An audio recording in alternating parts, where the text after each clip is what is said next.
Hello sa inyo! Gagawa tayo ng karak chai at isama natin si Mahabir. Tuturuan ko siya.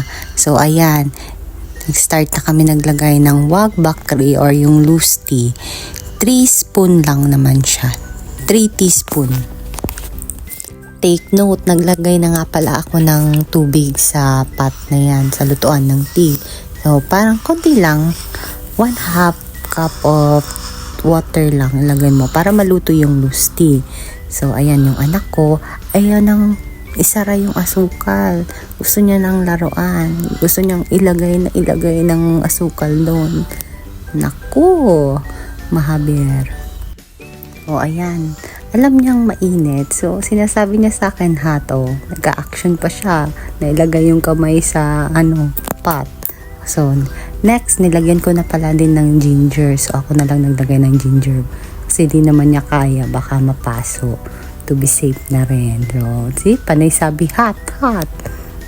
Ma-action siya. Lutuin niyo muna ang tea ng maayos, yung magbablock siya bago niyo siya lagyan ng milk. So ayan, mga siguro 2 to 3 minutes ko siyang pinakuluan. So ayan, next lalagyan ko ng milk. So hindi ko na mineasure yung milk, basta nilagay ko na lang ng ganyan kasi kasama ko si Mahabir. Pero pag hindi ko siya kasama nagluluto, kinakakap ko yung milk. Ayan, panay joke na naman siya, hot daw. So diba?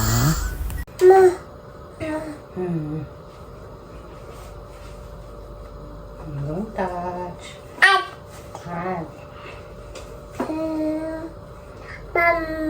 Mama. At hindi ko na nga pala napakita sa inyo, guys. Nilagyan ko nga pala siya ng cardamom powder at cinnamon powder. So ayan na yung tea natin. Pinapakuluan lang siya. So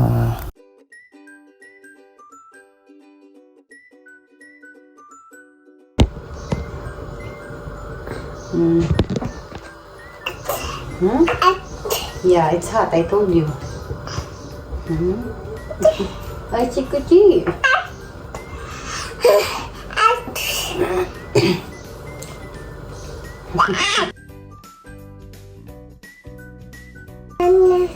Dali. You want to try it? Dali. Dali.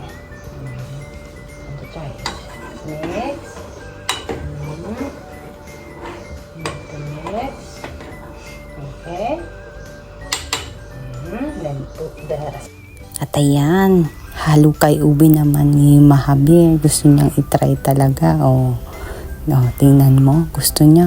Tingnan mo kahit titikman pa niya na sobrang init. Akala niya luto na. Hindi pa pala. Tingnan mo. Napasok.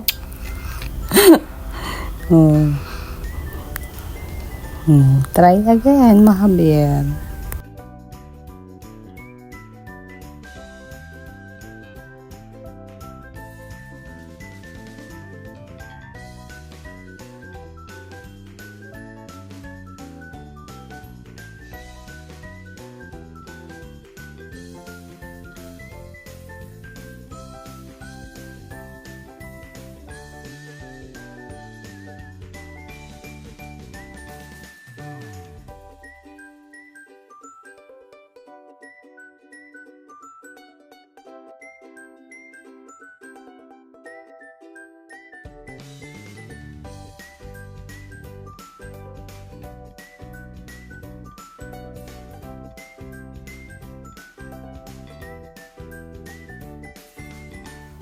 So, ayun na. Ready na ang tea ni Papa.